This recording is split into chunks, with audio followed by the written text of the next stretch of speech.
Going through the Halo Master Chief Collection on Legendary was brutal, but it made for a memorable experience. I remember playing Castle Crashers back on the 360. It's a classic side-scroller beat-em-up with a good sense of humor. I tried Final Fantasy XIV online, and I found the story and world to be very interesting. The forest has some unique dangers, which made exploration nerve-wracking, but also exciting. We got some good laughs out of Schedule 1 and Peak. The concept behind the We Were Here series is pretty cool. You and your partner are separated and have to solve puzzles by communicating through a radio. If I'm being completely honest, Ship of Fools was a miss for me. After a couple of runs, it felt repetitive and boring. Little Nightmares 3 was a major disappointment. I love the first two games, and I thought they really dropped the ball here.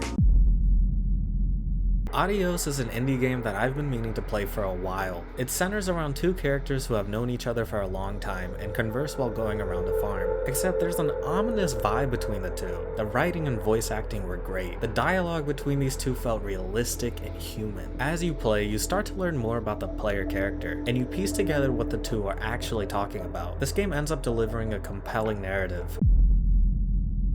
Kiwi is such a fun co-op game. You play as Kiwi birds who work at a telepost office. The game has 4 levels, but each time you return to one of them, there will be some kind of twist to make it more interesting and challenging. It's chaotic and intuitive. It's one of those games where being on the same wavelength as your partner is extremely satisfying.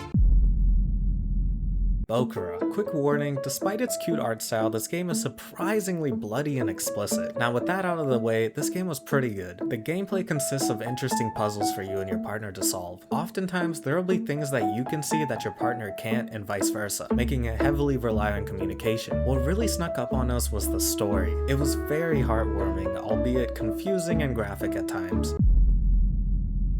Super Meat Boy is infuriating. I took my frustration out on my controller many times. It is an unforgiving and extremely challenging platformer, and I really enjoyed it because I'm a fan of this type of game. Platformers that require precision and quick thinking, failing over and over again, getting closer and closer each time, so when you finally do make it, it makes it all the more rewarding.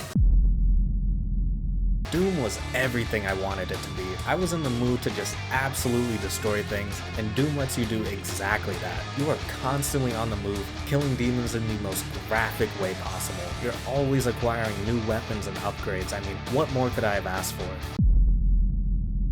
Ember Knights is a banger roguelike. The weapons are cool, there's perks, and a huge skill tree. Each run you do, you'll unlock new abilities and improve your understanding of the game's mechanics. There's so much variety in this game, so you can experiment with all sorts of builds. Highly recommend this game, it was awesome.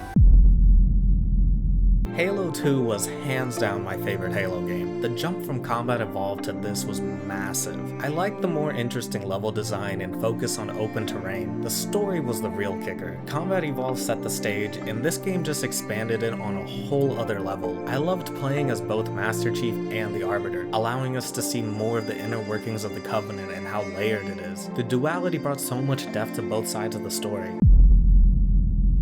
I think everyone knows Breath of the Wild is pretty good.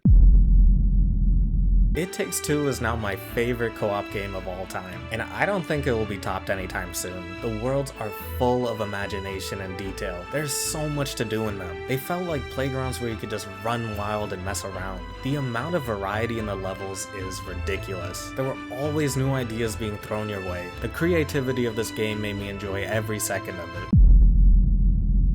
My favorite game this year was Red Dead Redemption 2. This game is a masterpiece. The open world was immersive, I enjoyed doing the side missions, I liked the combat, but the story just floored me. The Dutch Van der Linde gang was iconic and so well written. All the members were memorable and full of personality. The Outlaw era is slowly coming to an end, and so is the Van der Linde gang. Watching their crews slowly unravel made for an unforgettable story, especially with the themes it grappled with and the emotional weight behind it. Thank you so much for watching, and until next time.